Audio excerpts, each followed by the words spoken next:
जय गुरु जी। संगत जी गुरु जी के डिवाइन कॉल सत्संग प्लेटफॉर्म में आप सभी गुरु परिवार का हार्दिक स्वागत है। शुक्राना गुरु जी महाराज का कि उन्होंने मुझे ये सेवा दी कि मैं आप सभी गुरु परिवार के समीप आके गुरु जी के कल्याण महिमा अनुभव का वर्णन कर पा रही हूँ। अनंतम शुक्राना मेरे गुरु जी महाराज का। संगत जी, आज का जो सत्संग मैं आपके साथ शेयर कर रही हूँ वो रिंकी आंटी का सत्संग है। ये बहुत प्यारा और ब्लेसिंगफुल सत्संग है। तो मेरी विनती है आप सभी गुरु परिवार से कि आप सत्संग को अंत तक सुने, ध्यान से सुने, पूरा सुने। साथ संगत जी, सत्संग का मतलब होता है सत्य का संग, और सत्संग की प्राप्ति जब ही होती है जब गुरु कृपा होती है। तो हम सभी बड़े भाग्यशाली हैं कि हम पे गुरु कृपा हुई और हमें सत्संग सुनने का और शेयर करने का सौभाग्य प्राप्त हुआ।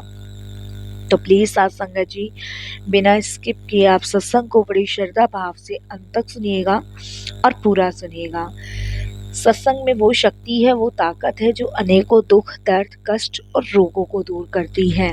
सत्संग के माध्यम से ही हमें हमारे अनेकों सवालों के जवाब भी मिलते हैं। तो प्लीज साथ संगत जी, बिना स्किप किए आप सत्संग को बड़ी श्रद्धा भाव से अंत तक सुनिएगा और सत्संग को बीच में बिल्कुल भी नहीं छोड़िएगा। इसके अलावा अगर आप भी अपने सत्संग अनुभव शेयर करना चाहते हैं तो हिंदी में साफ राइटिंग में आप अपना सत्संग लिखकर हमारी जीमेल आईडी पर सेंड कर सकते हैं, ताकि आपके द्वारा सुनाए गए सत्संग से जो भी गुरुजी महाराज की नई जुड़ने वाली संगत होगी उन्हें गुरुजी के कल्याण महिमा अनुभव के बारे में ज़्यादा से ज़्यादा पता चलेगा। सत्संग आपको पसंद आए तो आप इसको लाइक कीजिएगा, चैनल को सब्सक्राइब कीजिएगा, वीडियो को ज़्यादा से ज़्यादा संगत में शेयर ज़रूर कर दीजिएगा और बेल आइकन दबाना बिल्कुल भी नहीं भूलिएगा। जब भी कोई लेटेस्ट सत्संग आएगा उसका नोटिफिकेशन आपके पास आएगा। तो चलिए संगत जी, चलते हैं गुरुजी महाराज के सत्संग की ओर। सत्संग शुरू करने से पहले करते हैं गुरुजी का मंत्र जाप। ओम नमः शिवाय, शिव जी सदा सहाय। ओम नमः शिवाय, गुरुजी सदा सहाय।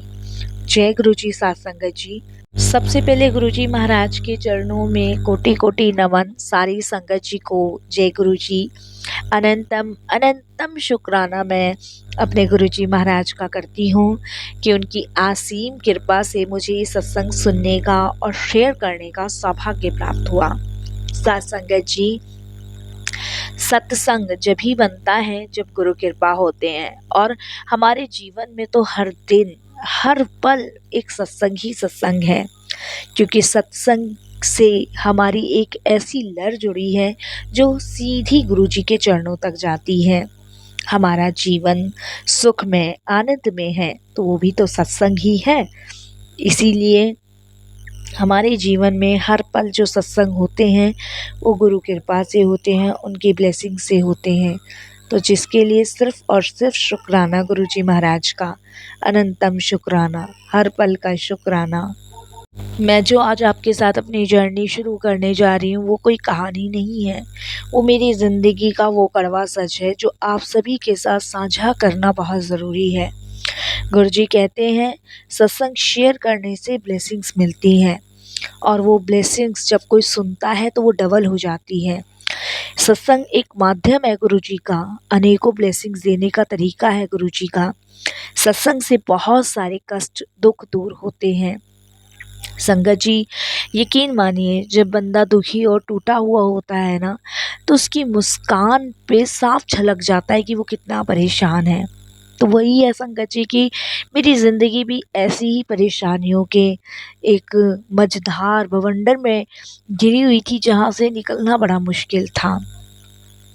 मेरी ज़िंदगी रोज़ बिखर रही थी, रोज़, और बिखर चुकी थी, टूटी हुई अंदर से थी, मैं पूरी तरह टूटी हुई थी। पर गुरुजी ने अपने चमत्कार से मेरा जीवन बदल दिया, अपने से जोड़ा, मेरा उद्धार कर दिया। तो ऐसे गुरु की चरणों में क्यों ना बारंबार प्रणाम किया जाए, कोटि दान शुक्राना किया जाए। गुरुजी के मंत्र जाप में एक अद्भुत शक्ति है, एक अद्भुत ताकत है। इस मंत्र जाप ने जाने कितनों की किस्मत बदली है, कितनों के कष्ट काटे हैं। संगत जी, इस मंत्र जाप ने तो मरते हुए इंसानों को जीवित किया है, ये हम लोगों ने प्रत्यक्ष प्रमाण देखा है। तो वाक़ई में संगत जी, गुरुजी में बहुत शक्ति है, बहुत ताकत है। मैं शुकराना, हमेशा शुकराना करती आई हूँ और अब भी शुकराना ही कर रही हूँ। और मेरे जीवन में मैं ये नहीं कहूँगी कि दुःख नहीं है, मेरे जीवन में भी दुःख है, लेकिन वो दुःख कब सुख में बदलते जा रहे हैं पता ही नहीं चल रहा। वो दुःख इतने मतलब अगर गुरुजी ना हो तो वो इतने कठिन है कि उनको झेलना बड़ा मुश्किल है। लेकिन गुरुजी से जुड़ने के बाद वो दुःख ऐसे हैं जैसे कि मानो कि सुख और दुख का कोई मेल ही नहीं है, और वो दुख है ही नहीं, बस वो आए हैं और चले जाएंगे, जिनसे डरने की ज़रूरत नहीं है हम लोगों को। संगत जी, मैं एक साधारण परिवार से ही हूँ। मैं ज़्यादा अमीर घराने से बिलोंग नहीं करती कि मैं ज़्यादा अमीर घराने से बिलोंग करती हूँ या बहुत पैसे वाली फैमिली से हूँ। लेकिन हाँ, गुरुजी का दिया हुआ सब कुछ है मेरे पास अब। संगत जी, मैं दिल्ली के बसंत कुंज इलाके में रहती हूँ और मित्तल परिवार की बहू हूँ। मेरे जीवन में सब कुछ सामान्य था। हस्बैंड बैंक में नौकरी करते हैं और मैं हाउसवाइफ हूँ। मेरे 2 बच्चे हैं और सामान्य हमारा जीवन चल रहा था, जैसे आम लोगों का चलता है वैसे हमारा भी जीवन संगत जी सामान्य था। लेकिन एक रात ने सब कुछ बदल दिया, सब कुछ। वो कहते हैं ना संगत जी कि जब कोई तूफान आने वाला होता है या मान लो आपके जीवन में कुछ बुरा होने वाला होता है, तो वो कोई संकेत नहीं देता है या कुछ कह के नहीं आता है, वो आ जाता है। और इस चीज़ का पता तब आपको लगता है जब आपके जीवन में बहुत सारी चीज़ें ऐसी होती हैं जिनकी आपने कभी कल्पना नहीं की होती। वो दिसंबर की सर्द की रात थी और बाहर कोहरा इतना गहरा था कि 10 कदम आगे कुछ दिख ही नहीं रहा था। बहुत कोहरा था, बहुत। उस दिन घर में सब सो रहे थे, लेकिन संगत जी मेरी जो नींद थी वो खुल गई थी और उसके बाद मुझे नींद नहीं आई। मैंने बहुत कोशिश करी मैं सोऊं पर मुझे नींद नहीं आई उस दिन। दिल में एक अजीब सी बेचैनी सी मुझे हो रही थी और मुझे ऐसा लग रहा था उस दिन कि जैसे कोई मुझे बुला रहा हो। मैंने संगत जी करवट भी बदली पर फिर भी नींद नहीं आई, अजीब सी बेचैनी थी। और मैंने हस्बैंड को उठाना उचित नहीं समझा। मेरे को लगा कि वैसे पूरे दिन के थके थकाए आते हैं और बच्चों को भी क्यों परेशान करना। हो जाता है कभी ऐसी बेचैनी, मुझे ऐसा लगा, तो मैं इधर उधर करवट बदलती रही और मुझे उस दिन ऐसा लग रहा जैसे कोई मुझे बुला रहा है। तभी संगत जी किचन से किसी के चलने की आवाज सी मुझे उस दिन आई और आप विश्वास नहीं करोगे कि उस दिन मैं डरती हुई उठी, क्योंकि संगत जी मेरे लिए तो बड़ा अचंभा सी बात थी कि घर में सब सो रहे हैं और किचन में कौन गया है। बच्चे भी रूम में ही थे, मैं मेरे हस्बैंड भी, तो किचन में कौन है। पर संगत जी फिर भी मैं डरते हुए उठी। धीरे धीरे मैंने कदम बढ़ाए और किचन की तरफ गई और लाइट ऑन किया, पर वहाँ पे कोई नहीं था, कोई भी नहीं था। बस गैस स्लेब पर रखा गुरुजी का छोटा फोटो हल्का सा हिल रहा था, क्योंकि मेरी आदत है संगत जी कि मैं किचन में गुरुजी का जो स्वरूप है ना वो ज़रूर रखती हूँ और वहाँ पे एक दिया भी जला के रखती हूँ। और ये समझ लो संगत जी मेरे हर एक घर में कोने में गुरुजी का स्वरूप आपको मिलना ही मिलना है। पर संगत जी गुरुजी के स्वरूप के आगे जो दिया मैंने जला रखा था उसकी लो बार बार कांप रही थी, बार बार। जैसे होता है ना लो जलने के बाद सीरियस स्टेट होती है, वो बार बार हिल रही थी। जैसे संगत जी कुछ महसूस सा मुझे हो रहा था। मुझे लगा कि हवा होगी, पर कमरे में हवा का एक भी झोंका नहीं था, क्योंकि सर्दी का टाइम था, सब खिड़की दरवाजे किचन की सब कुछ बंद था, तो हवा कैसे आ सकती थी। उस रात संगत जी मैंने पहली बार महसूस किया कि कुछ तो है जो दिखता नहीं है लेकिन है। वो पहली रात थी जब मैंने वो चीज महसूस करी। क्योंकि संगत जी होता है ना कभी कभी कुछ ऐसी चीजें होती हैं जो आपको ना महसूस होती हैं लेकिन वो दिखती नहीं है। तो वही हुआ कि मुझे महसूस हुआ पर मुझे दिखा नहीं, बिल्कुल भी नहीं दिखा। खैर संगत जी, जैसे तैसे फिर रात काटी मैंने उस दिन, मतलब नींद तो मुझे नहीं आई, मैं आपको बताऊं बिल्कुल भी नहीं आई। और जैसे तैसे मैंने वो रात काटी। मैंने गुरुजी से प्रे करा कि गुरुजी सब सही हो, पर मन घबरा रहा था, बेचैनी बहुत ज़्यादा थी। अगली सुबह संगत जी, मेरे बेटे आरव को बहुत तेज बुखार था, बहुत तेज बुखार था। उसके फीवर को देख के संगत जी मैंने उसको पढ़ने नहीं भेजा और मैं उसको डॉक्टर के पास लेके गई।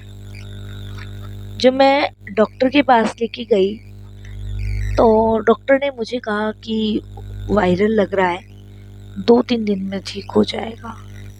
तो उन्होंने संगत जी बेटे को कुछ मेडिसिन्स दी। तो मेरे को भी लगा कि भाई सर्दी ज़्यादा है, इसकी वजह से आ गया होगा। और बच्चे मानते हैं नहीं, कपड़े पहनते हैं नहीं, तो हो सकता है इसकी वजह से इसको फीवर वगैरह आ गया हो। तो इसीलिए संगत जी मेरे को ज़्यादा मैंने इस बारे में सोचा नहीं और वहाँ से दवाई ली। डॉक्टर ने कहा था 2-3 दिन में बुखार उतर जाएगा। घर पे आके उसको मेडिसिन दी, लेकिन संगत जी 3 दिन, फिर 7 दिन और फिर सीधे 10 दिन। इस दिन में संगत जी मैंने इतने डॉक्टर बदले, बहुत डॉक्टर बदले, लेकिन मेरे बेटे को बिल्कुल भी आराम नहीं पड़ा, बिल्कुल भी आराम नहीं लगा। और आप बिलीव नहीं करोगे संगत जी, थोड़ा बहुत भी जब उसको आराम नहीं लगा तो मैंने अपने हस्बैंड से कहा कि इतने दवाइयाँ ला दी, इतना डॉक्टर बदल ली, समझ नहीं आ रहा, हम इसको एम्स लेके चलते हैं। मैंने अपने हस्बैंड को कही ये बात। तो मेरे हस्बैंड कहते हैं कि डॉक्टर बदलने से क्या होगा, एक बार और दिखा देते हैं किसी डॉक्टर को। मैंने कहा भाई इतने मैं पैसे लगा चुकी हूँ और आप भी देख रहे हो बुखार तेज पे तेज हो रहा है, उतरने का नाम नहीं है। मैंने अपने पति को ये बात कही तो मेरे हस्बैंड बोलते हैं ठीक है। तो हम अपने बेटे को एम्स लेके गए। जब एम्स लेके गए तो वहाँ मैंने डॉक्टर को बताया कि आज 10-12 दिन हो रहे हैं, इसका बुखार नहीं उतर रहा है और समझ नहीं आ रहा है क्या करें क्या नहीं, और इतनी दिन से मेडिसिन दे रहे हैं। मैंने सारी पर्चे दिखाए डॉक्टर साहब को, तो उन्होंने 1-2 दिन की दवाई लिखी और लिखने के बाद कहा 1-2 दिन में अगर बुखार उतरता है तो ठीक है, नहीं तो आप इसको ले आइएगा। संगत जी 1-2 दिन बाद बुखार नहीं उतरा, तब मैं बेटे को फिर लेके गई और वहाँ उन्होंने टेस्ट लिखे। टेस्ट की रिपोर्ट आई तो टेस्ट की रिपोर्ट में टी सेल्स कम हो रहे हैं, बोन में मैरो में इन्फेक्शन है मेरे बेटे के, ये रिपोर्ट्स में आया। और उस टाइम मैं बहुत परेशान हुई, बहुत परेशान। ये क्या हो गया मेरे बच्चे को, क्योंकि संगत जी कुछ समझ नहीं आ रहा था ऐसे कैसे पॉसिबल है, टी सेल्स कम कैसे हो सकते हैं बच्चे के और बोन मैरो में इन्फेक्शन, जबकि मैं तो बहुत ध्यान रखती हूँ अपने बच्चे का और गुरुजी हमारे साथ ही कैसे पॉसिबल है, ये सब दिमाग में आ रहा था मेरे। और ये नहीं पता संगत जी कि बहुत बड़ा कष्ट गुरुजी बहुत छोटे में काट रहे हैं, ये दिमाग हमारा नहीं चलता, गलत चीज़ों में जल्दी जाता है। अब हुआ क्या संगत जी, मैंने तो मंदिर जाना शुरू कर दिया, व्रत रखने शुरू कर दिए, बेटे को तो एडमिट कर लिया डॉक्टर ने और मेरे हस्बैंड अस्पताल के चक्कर लगाए और मेरे बेटे आरव की हालत दिन प्रतिदिन बिगड़ने लग गई, दिन प्रतिदिन। जो बच्चा कल तक हंसता खेलता था अब वो अस्पताल के बेड पे पड़ा रोता था, मम्मी मुझे घर जाना है, मम्मी मुझे घर लेके चलो, मेरा यहाँ मन नहीं लग रहा, गुरुजी से कहो मुझे ठीक कर दें, गुरुजी को बोलो मम्मी, इस तरीके से संगत जी अस्पताल में करता था। अब मैं बहुत समझाती थी बेटे को कि मैं घर लेके जाऊंगी तुझे, मैं मना नहीं कर रही, घर लेके जाऊंगी, लेकिन अभी तू थोड़ा सा रुक जा, ठीक हो जा तब लेके जाऊंगी। मैंने कहा गुरुजी हैं वो संभाल लेंगे, लेकिन डर तो मेरे अंदर भी था। अब मैं गुरुजी से यही कहूँ दिन रात रोते रोते, गुरुजी आप हो तो ऐसा कैसे हो गया, आप हो तो मेरा बेटा कैसे बीमार पड़ गया। देखिए मतलब कितने हम स्वार्थी इंसान हैं संगत जी, कि हमारे मन में इतने स्वार्थ हैं कि अगर हमारा कोई काम सिद्ध ना हो तो हम ईश्वर तक को नहीं छोड़ते, हम ईश्वर तक से जवाब सवाल करना शुरू कर देते हैं कि क्यों मेरे बच्चे के साथ ऐसा हो रहा है, किस लिए मेरे बच्चे के साथ ऐसा हो रहा है। गुरुजी आप हो तो मेरे बच्चे को ठीक करो, गुरुजी आप हो तो ऐसा क्यों मेरे बच्चे के साथ हो। ये माइंडली मेरे दिमाग में चल रहा था। और मैंने संगत जी शाम के समय मैं घर आ जाती थी, क्योंकि एक बेटी मेरी घर पे रहती थी, हस्बैंड हॉस्पिटल में रात को रुकते थे, क्योंकि बच्चे को भी दूसरे को अस्पताल ले जाना ठीक नहीं था। रात के समय संगत जी मैंने एक दिया जलाया गुरुजी के आगे और उनके स्वरूप के सामने बैठ के कहने लगी, गुरुजी बस मेरे बच्चे को बचा लो, आप ले लो मेरी सांसें, पर मेरे बेटे को मत ले जाना। एक माँ संगत जी क्या कह सकती है, एक माँ के पास तो सिर्फ कोई हथियार है ही नहीं, वो तो रोक के बस यही कह सकती है भगवान से, मेरे बच्चे को बचाओ, मेरी सांसें उसे दे दो, मेरी उम्र लग जाए उसे। उसी दौरान संगत जी एक दुख और आ गया। देखिए सबसे बड़ा दुख ये आया कि मेरे हस्बैंड के ऑफिस से, बैंक से उनको बार बार जॉब पे आने के लिए प्रेशर हो रहा था, लेकिन वो नहीं जा पा रहे थे। समझ नहीं आ रहा था क्या करे क्या नहीं, क्योंकि बच्चा अस्पताल में तो कैसे पॉसिबल है। संगत जी बैंक में एक नया ढांचा स्टार्ट हुआ, जिसमें बहुत सारे लोगों को रीड अंडर टेंट घोषित किया गया। अब तो और ज़्यादा परेशानी बढ़ चुकी, क्योंकि इसमें मेरे हस्बैंड मनीष की नौकरी भी जाने का खतरा था। अब EMI भी रुक गई, डॉक्टर्स की फीस तो आप जानते ही हो संगत जी। और इसके अलावा संगत जी जो मददगार होते हैं वो मदद करने के बाद परेशानी नहीं देखते और ताने देने शुरू कर देते हैं, इतनी पूजा करती है फिर भी इतना दुख क्यों। ये मेरे जेठ जेठानी के शब्द थे। मैं अंदर से टूट गई थी। और एक दिन मैंने संगत जी बालकनी में खड़े होकर सोचा कि भगवान मैं अपने बच्चे को ऐसे तड़पते हुए नहीं देख पाऊंगी, काश मैं भी इस दुनिया से चली जाऊं। सोचो संगत जी, ये मेरे माइंड में आ रहा था, बहुत ज़्यादा ये सब चीज़ें आ रही थी। तभी संगत जी मेरे दिमाग में थॉट आया, क्यों ना मैं गुरुजी का लंगर प्रसाद बनाऊं, गुरुजी की चाय प्रसाद बनाऊं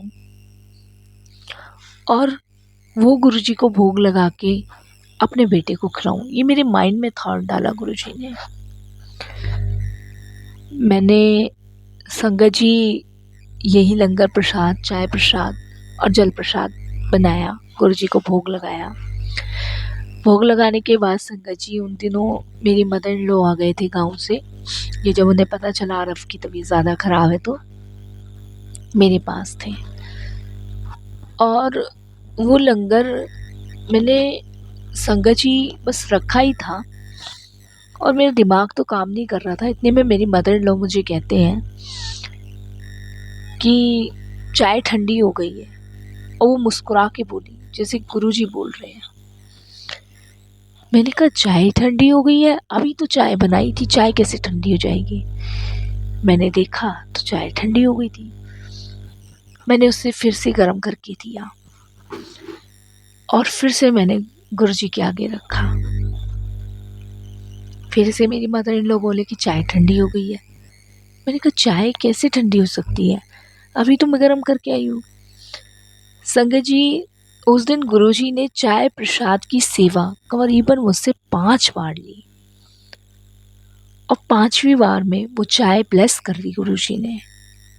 इस चीज़ का मुझे मेरा बेटा ठीक हो गया ना उसके बाद पता चला। मैं अस्पताल गई उस चाय प्रसाद को लेके। मैंने अपने बेटे को बोला चाय पिएगा, उसने कहा कि हाँ। मैंने वो चाय प्रसाद गुरुजी का उसको पिलाया, वो ठंडी चाय पिलाई, जबकि इसको फीवर था। देखिए गुरुजी का तरीका देखिए ठीक करने का। संगत जी उस रात मैं रुकी थी अस्पताल में क्योंकि मेरे हस्बैंड टेंशन में थे, तो मैं घर भेज चुकी थी उन्हें और रात को मैं रुकी थी। उस रात करीबन 2:45 पे मुझे एक आवाज़ सी सुनाई थी, बहुत धीमी थी लेकिन साफ थी। ये चाय प्रसाद तेरे बच्चे की ब्लेसिंग्स है और तेरे बच्चे के जो बुरे कर्म थे वो मैं बहुत छोटे में काट रहा हूँ। इसके ठीक होने के बाद तू बड़े मंदिर इसको लंगर करवाने आ। ये सुना, डरते हुए संगत जी मैंने अपने पर्स से गुरुजी का स्वरूप निकाला और मैंने मनी मन मंत्र जाप शुरू किया। आप विश्वास नहीं करोगे, मेरे इर्द गिर्द मुझे इतनी तेज फ्रेग्रेंस आने लगी गुलाबों की, बहुत तेज। सुबह उठते के साथ ही संगत जी मैंने तय किया बच्चा तो मेरा बीमार है, आज चाहे कुछ भी हो जाए मैं इसे बड़े मंदिर लेके जाऊंगी।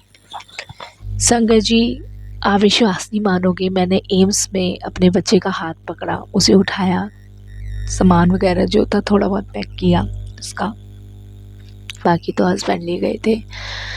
और मैंने संगत जी उसका हाथ पकड़ के सीधे ऑटो किया और सीधे छतरपुर मंदिर पहुंच गई। जैसे ही संगत जी बड़े मंदिर पहुंची ना, दरवाजे के पास ही पहुंची थी, एक अजीब सी ठंडक और शांति मेरे शरीर में उतर गई। मुझे लगा कि अब कुछ नहीं होगा मेरे बेटे को, क्योंकि गुरुजी ने हाथ रख दिया मेरे बेटे के सिर पे। संगत जी देखिए, उस दिन मैं अंदर गई, माथा टेका, टिकवाया बेटे को और लंगर करवाया वहाँ पे गुरुजी के यहाँ पे। और संगत जी उस लंगर को करने के बाद मेरा बेटा मुस्कुरा रहा था, बोला मम्मी पहली बार मुझे अच्छा लग रहा है, मुझे लग रहा है मुझे फीवर नहीं, अब फीवर उतर गया। संगत जी, संगत जी आप ये कहो ना कि गुरुजी के दरबार में हम यूं ही चले जाते हैं। गुरुजी के दरबार, गुरुजी की बिना मर्जी के कभी नहीं जा सकता कोई।